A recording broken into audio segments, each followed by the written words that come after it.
Hello, citizens of YouTube land. Sup? It's your president and your VP back once again with another movie review. This time it's going to be Cape Fear from 1962.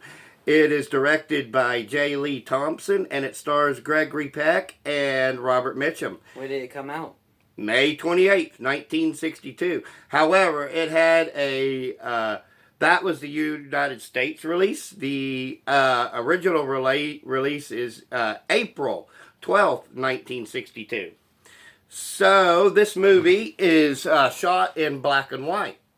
Would you like to know why it was shot in black and white? Why was it shot in black and white, Dad? It was shot in black and white because that was the style of a lot of neo noir thrillers. Okay, and that's what this is. It's a neo noir thriller in the same type of veins as Psycho, which we covered not that long ago, guys, in the month of Halloween Horror. If you haven't seen that one, go back, check it out.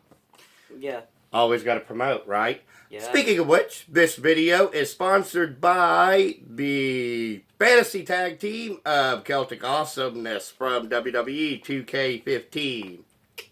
Threw it in there for you. Thanks. Okay, so this movie starts off with Gregory Peck, who plays a Southern lawyer, a role he's kind of familiar with because in the same year he starred in the movie To Kill a Mockingbird, which we'll both do at some point. Yeah. Okay? Yeah. Also... I'll read the book first, though, so... Right. Also, this movie is based off of a book called The Executioners.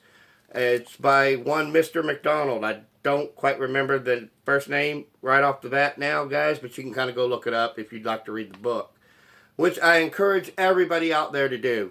Guys, continue to read books. Don't just rely on the internet. Educate your brain some. Even though we have this internet show and we're telling you to do that. Anyways, Gregory Peck stars as a Southern lawyer who 8 years earlier had... his name is, by the way, his character's name is Sam Bowden in the movie. And 8 years earlier, he had testified against the main villain in this story, played by one Robert Mitchum, of course. And his name was Max Cady. A lot of you guys are going to be very, very familiar with this, okay? from the remote. Especially if you've seen the Simpsons episode where they parody it. It's a Sideshow Bob episode. Ah. So you can go back and kind of look at that. Cultural references, right, guys? We all know them. Anyways. Pop culture reference. That isn't a sin of the movie cliche. I guess so, if you were going to go that route. Looking at you, Cinema Sins. Even though you probably won't watch this. That's okay. As I said, he had testified against this man and put him away in prison.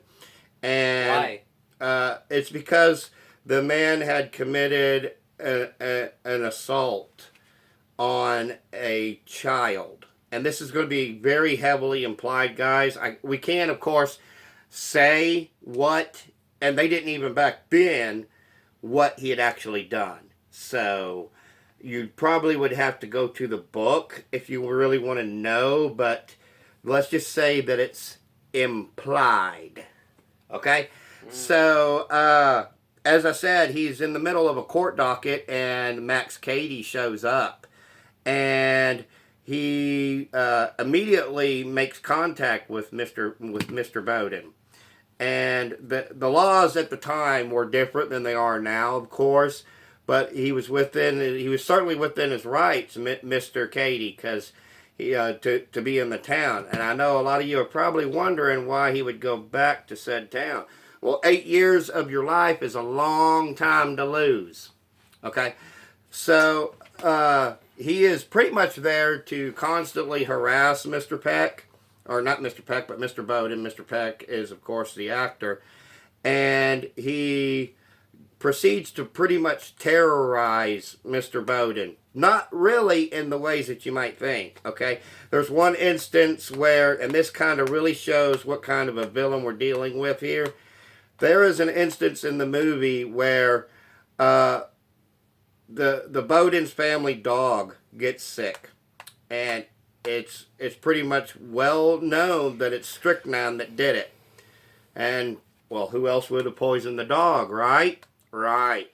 The However, lawyer? not the lawyer, son. What are you thinking? I'm making a joke here, Dad. Okay.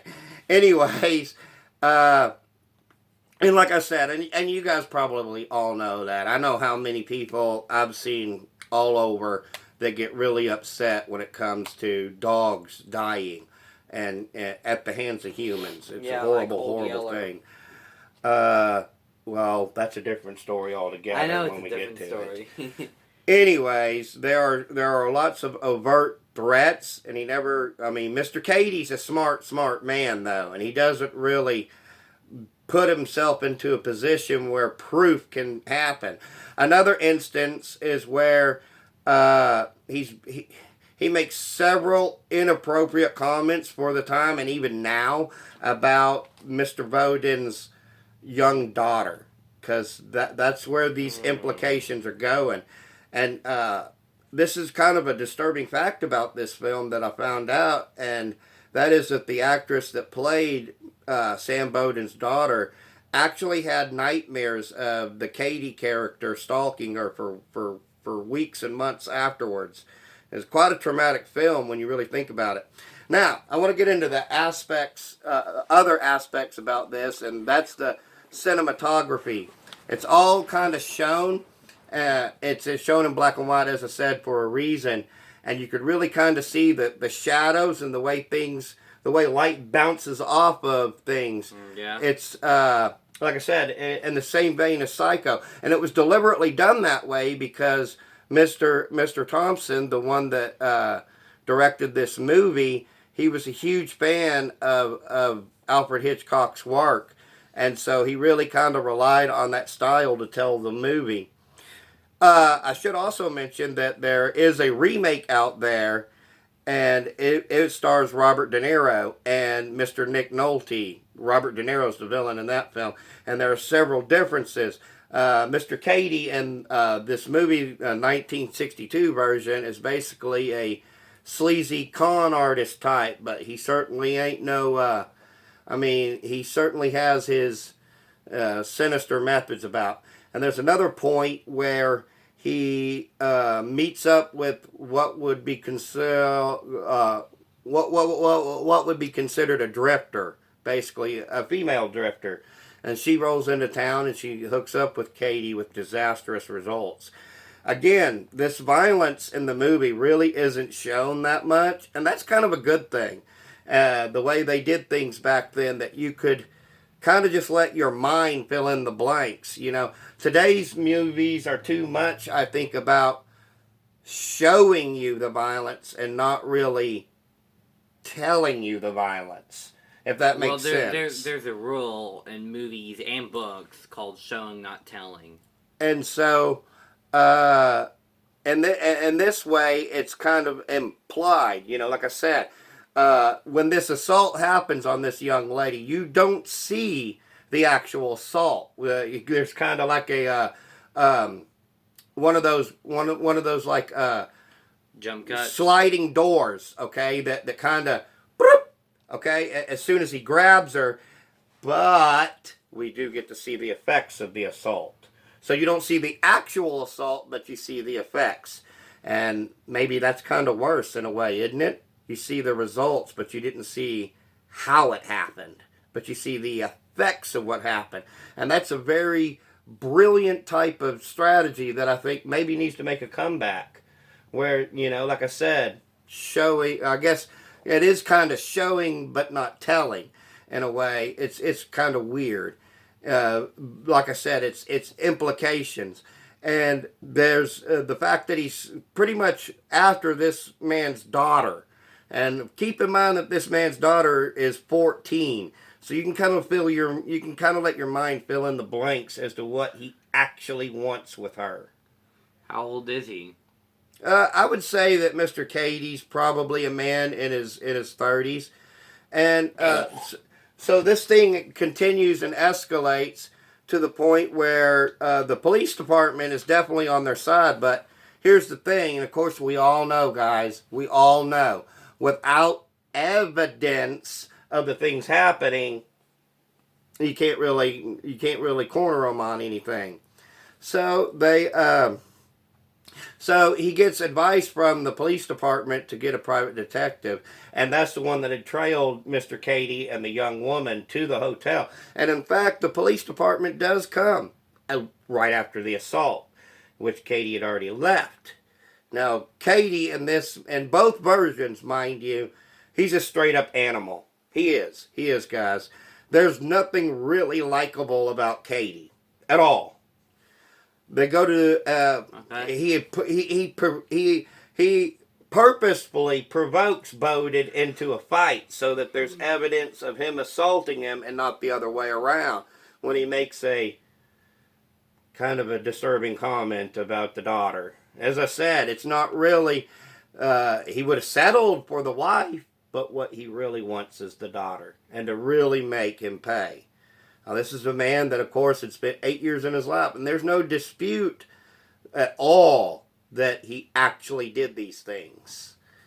Now, one of the other differences about the other movie is that Nick Nolte's character, Mr. Bowden, had been Cady's lawyer and had deliberately suppressed evidence because he knew what kind of an animal he is. So in that case, he was kind of wrong. That version of Mr. Bowden is a little wrong for my taste. It might be different for other people's tastes.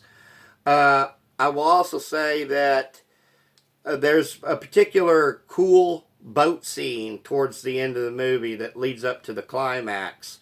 And this is the thing that's been parodied in The Simpsons, where Sideshow Bob gets on the houseboat with Bart Simpson. That's a Cape Fear parody.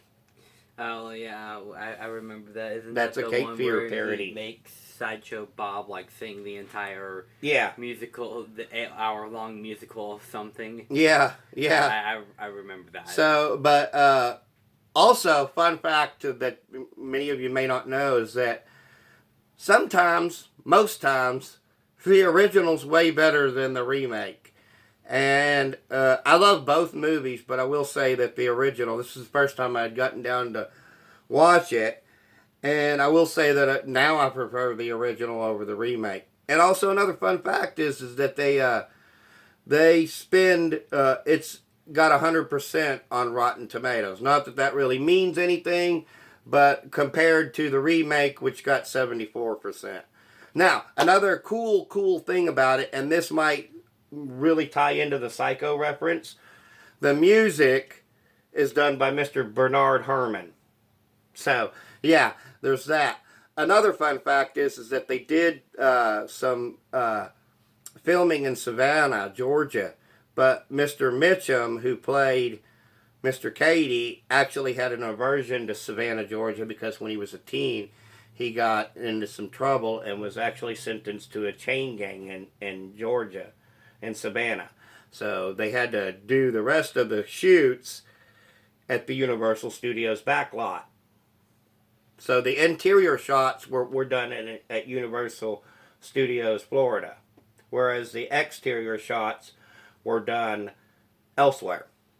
And so the Universal backlot is where Psycho was filmed.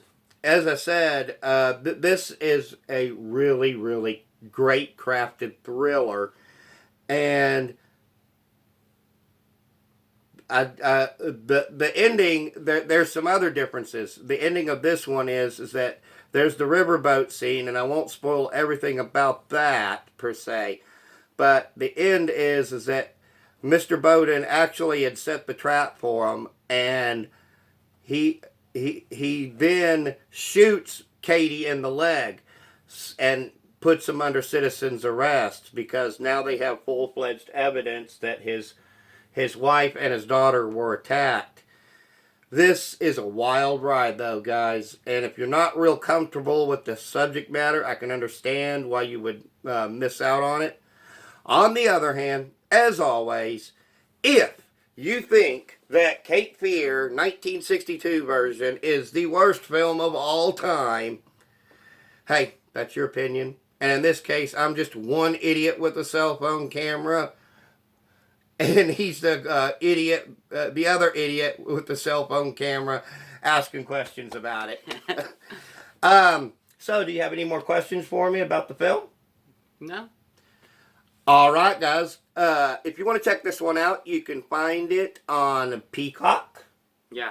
And you will be able to, and that's a free streaming service. Also, it is available on DVD, Blu-ray, any local outlets. You might be able to find it at Redbox and any other place that you might think of. So, final rating for this one is definitely a 5 out of 5 stars. As usual, guys, check this one out if you haven't. If you have, let me know in the comments section and tell me what you think. If you think that it's great, if you don't, give me reasons. I'd be happy to converse back and forth with you. I guess that'll do it for this one. So, as usual, once again, peace and love from Danny and Son. And we'll see you next time. Bye.